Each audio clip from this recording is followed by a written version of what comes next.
વિરમમાં આપનું સ્વાગત છે। બહુચરાજીથી હારીજ જતા રોડ પર રેલવે બ્રોડગેજનું નવીનીકરણ કરવામાં આવ્યું, પરંતુ પાણીના નિકાલ માટે કોઈ વ્યવસ્થા ન હોવાને કારણે નાળામાં પાણી ભરાઈ રહે છે અને વાહન વ્યવહાર પણ ઠપ થાય છે। ચોમાસા બાદ પણ આ નાળામાંથી પાણીનો કોઈ નિકાલ ન થતા સ્થાનિકોને ભારે હાલાકીનો સામનો કરવો પડી રહ્યો છે।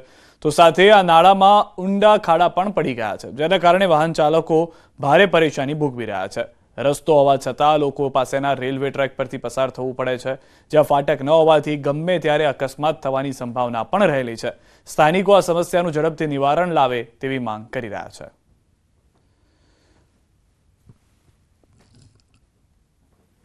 ચોમાસા દરમિયાન 2-2 ફૂટ પાણી અંદર ભરેલા રહે છે, અંદર 2-2 ફૂટના ખાડા છે અને અહીંયા 15 ગામો અને હારીજ જતો હાઈવે છે અને અહીંયા 15 થી 20 ગામો લોકો હેરાન થઈ રહ્યા છે। મોટા મોટા ખાડા છે, પાણી છે, ગાડીઓ બંધ થઈ જાય છે। મારી ગાડી 2 દિવસ પહેલા હું ફેમિલી સાથે ફતેપુર ગામ જતો હતો, ત્યારે મારી ગાડી અંદર ફસાઈ ગઈ અને ફેમિલીએ ધક્કો મારી અને ગાડી બહાર કાઢી। આવી મોટી સમસ્યાઓ છે। આ નાળાનું કામ પણ ખરાબ થયેલું છે, તો આની સમસ્યા દૂર કરવી। અરવલ્લીના મોડાસા ટીંટોઈ રેલવે લાઇનની કામગીરી દરમિયાન નર્મદાની પાઇપલાઇનમાં ભંગાણ થયું છે। નાની ઇસ્ત્રોલ પાસે જેસીબીની કામગીરી દરમિયાન પાણીની પાઇપલાઇન તૂટી મોટા પ્રમાણમાં ઘઉંના ખેતરોમાં પાણી ઘૂસતા નુકસાન થયું। નવીન રેલવે લાઇનની કામગીરી દરમિયાન બની છે ઘટના। ચૂંટણી પહેલા આદિવાસી સમાજના તમામ પક્ષના નેતાઓ એક મંચ પર જોવા મળ્યા। ભરૂચના ઝઘડિયા તાલુકામાં પ્રથમવાર સમસ્ત વસાવા સમાજ સ્વાભિમાન સભાનું આયોજન કરાયું। બલેશ્વર ગામમાં આયોજિત સભામાં તમામ રાજકીય પક્ષના નેતાઓ મંચ પર સાથે જોવા મળ્યા। ભરૂચ સાંસદ મનસુખ વસાવા, નાંદોદના ધારાસભ્ય ડોક્ટર દર્શના દેશમુખ, ડેડિયાપાડાના પૂર્વ ધારાસભ્ય મહેશ વસાવા, ડેડિયાપાડાના વર્તમાન ધારાસભ્ય ચેતર વસાવાના પત્ની વર્ષાબેન વસાવા, કોંગ્રેસના પૂર્વ ધારાસભ્ય પીડી વસાવા, ઝઘડિયાના ધારાસભ્ય રીતેશ વસાવા સહિતના આગેવાનો એક મંચ પરથી સાથે દેખાયા। કાર્યક્રમમાં આદિવાસી સમાજને ગૌરવ અપાવનાર યુવા બ્યુરોક્રેટ્સ, ડોક્ટર, વકીલ તેમજ ખેલાડીઓનું ઉત્કૃષ્ટ કામગીરી બદલ સન્માન કરવામાં આવ્યું।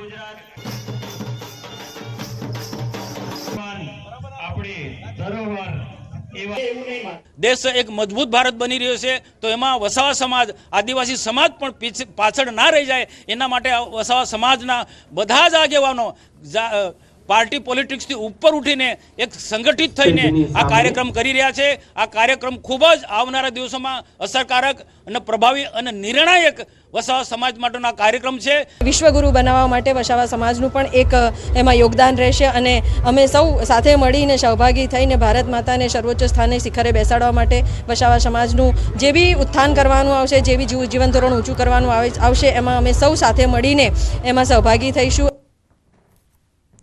હિન્દુ એકતા પર બોલ્યા છે પૂર્વ નાયબ મુખ્યમંત્રી નીતિન પટેલ। તેમણે કહ્યું, હિન્દુઓમાં એકતા ઓછી, જ્ઞાતિ એકતા વધુ। જ્ઞાતિ પર તકલીફ પડે તો બધા ઊભા થઈ જાય। આપણે હિન્દુના નામથી એક થવાની જરૂર છે।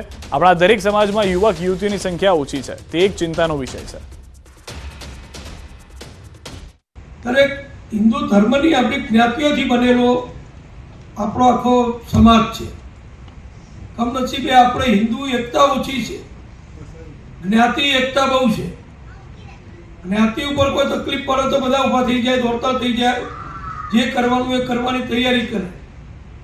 પણ આપણા ધર્મ ઉપર, આપણી સંસ્કૃતિ ઉપર, આપણા દેશ ઉપર કોઈ આપત્તિ આવે, કોઈ જરૂરિયાત ઊભી થાય તો આપણે બધા એમ વિચારીએ કે તો કરનારા કરશે, એમાં મારે કંઈ કરવાનું છે। સમાચારોમાં અત્યારે બસ આટલું છે અને હવે નજર કરીએ ટોપ 3 ખબરો પર।